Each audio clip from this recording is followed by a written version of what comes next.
Hello student, हमारे engineering material channel पे आप सभी का स्वागत करते हैं।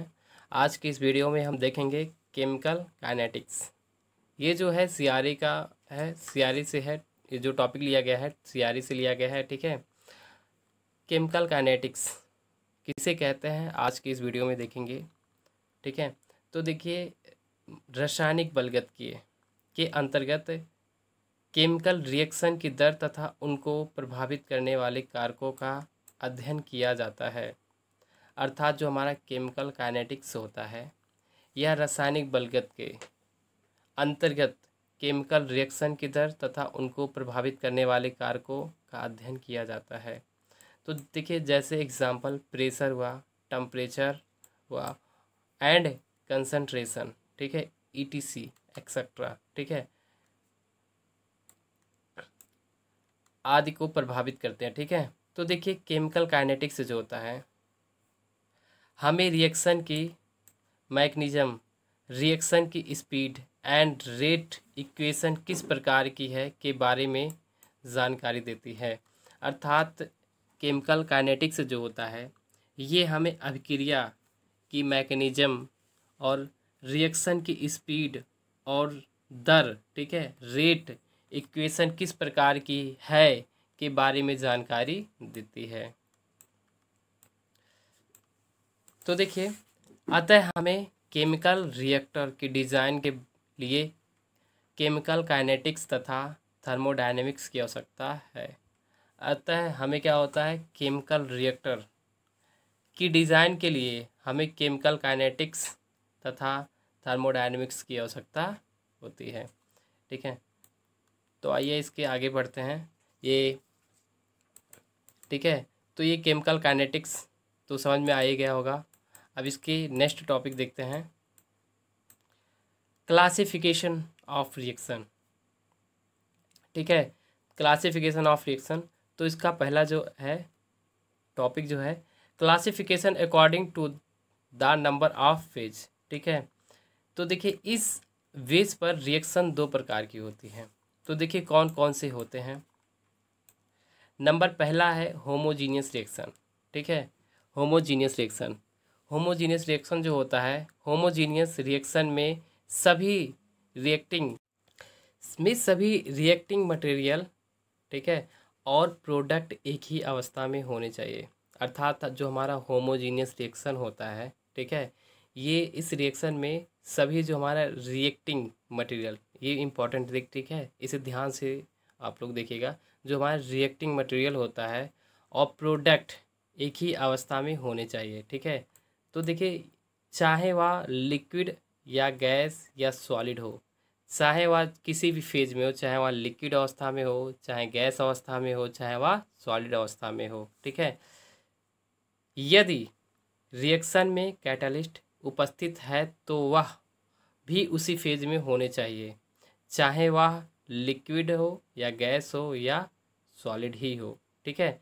तो देखिए, इसमें क्या होता है, यदि हमारे जो रिएक्शन में अगर कैटालिस्ट भी उपस्थित है, ठीक है, कैटालिस्ट अर्थात उत्प्रेरक जो होता है, उत्प्रेरक अगर उपस्थित है तो वह भी उसी फेज में होना चाहिए, ठीक है, चाहे वह लिक्विड हो, चाहे गैस हो या सॉलिड हो।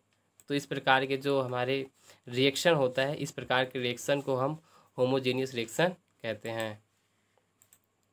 तो देखिए एग्जाम्पल, नाइट्रोजन ऑक्साइड का NO2 में, ठीक है, NO2 नाइट्रोजन ऑक्साइड में ऑक्सीकरण एक गैस अवस्था की अभिक्रिया है। तो देखिए, जैसे NO है प्लस हाफ O2 है, जब रिएक्शन हम करवाते हैं तो हमें क्या बनता है, NO2, जो कि गैस होता है, ठीक है।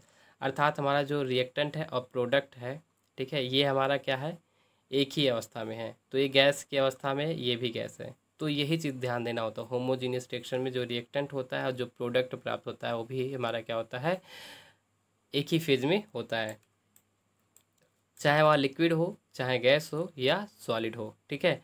अब देखिए नंबर बी, ठीक है, ऑर्गेनिक एसिड व अल्कोहल से एस्टर का निर्माण एक लिक्विड फेज रिएक्शन है। तो देखिए, जैसे ऑर्गेनिक एसिड व अल्कोहल से हमें एस्टर का निर्माण एक लिक्विड फेज रिएक्शन है।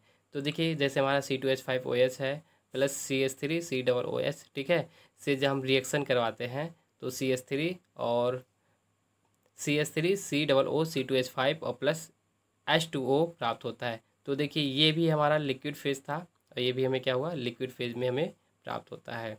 अर्थात हमारा रिएक्टेंट जो है वो भी लिक्विड में है और जो हमारे प्रोडक्ट में मिला है वो भी हमें लिक्विड में मिला है। तो इस प्रकार के जो अभिक्रियाएँ होती हैं, रिएक्शन होती हैं, उन्हें होमोजीनियस रिएक्शन कहते हैं, ठीक है। तो इसी प्रकार से आगे आइए देखते हैं number B, hydrogenation of ethylene, ठीक है।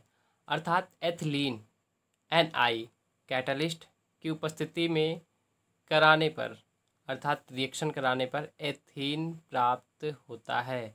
अर्थात एथिलीन जो होता है, एथिलीन NI की कैटलिस्ट की उपस्थिति में जब हम अभिक्रिया करते हैं, ठीक है, तो हमें एथेन प्राप्त होता है। C2H4 प्लस H2 का जब हम रिएक्शन करवाते हैं NI अर्थात निकल की उपस्थिति में, जो कि हमारा निकल क्या है, कैटलिस्ट है, जब हम हीट करते हैं, ठीक है, तो हमें C2H6 प्राप्त होता है।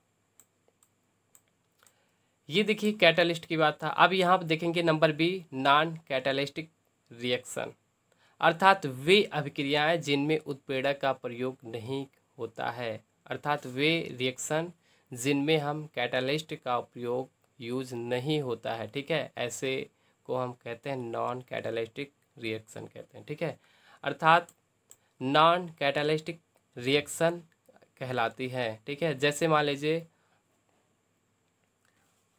ऑक्सीडेशन, एग्जाम्पल जैसे ऑक्सीडेशन ऑफ NO, ठीक है, तो NO प्लस हाफ O2, ठीक है, तो जैसे हम रिएक्शन करवाते हैं तो हमें NO2 प्राप्त होता है। बस आज के लिए इतना ही। तो प्लीज़ अगर अच्छा लगा हो तो हमारी वीडियो को ज़रूर लाइक कीजिएगा। अगर आप हमारे चैनल पे पहली बार विजिट कर रहे हैं तो हमारे चैनल को ज़रूर सब्सक्राइब कीजिएगा। और आपके लिए गुड न्यूज़ है, अगर आप JEE की तैयारी कर रहे हैं, अगर आप केमिकल ब्रांच से हैं और आप JEE का तैयारी करना चाहते हैं तो आप हमारे चैनल के साथ ज़रूर जुड़ जाइएगा, क्योंकि आपके इस 3rd ईयर एग्ज़ाम के बाद, ठीक है, और हम JEE के जो भी आपके ऑब्जेक्टिव क्वेश्चन होते हैं आप इस चैनल पे आपको मिलना स्टार्ट हो जाएगा। और भी अपने दोस्तों में शेयर कीजिए, ठीक है, जिससे ये वीडियो उन तक भी पहुँचे जो बच्चे हैं केमिकल से स्टडी कर रहे हैं और JEE की तैयारी करना चाहते हैं।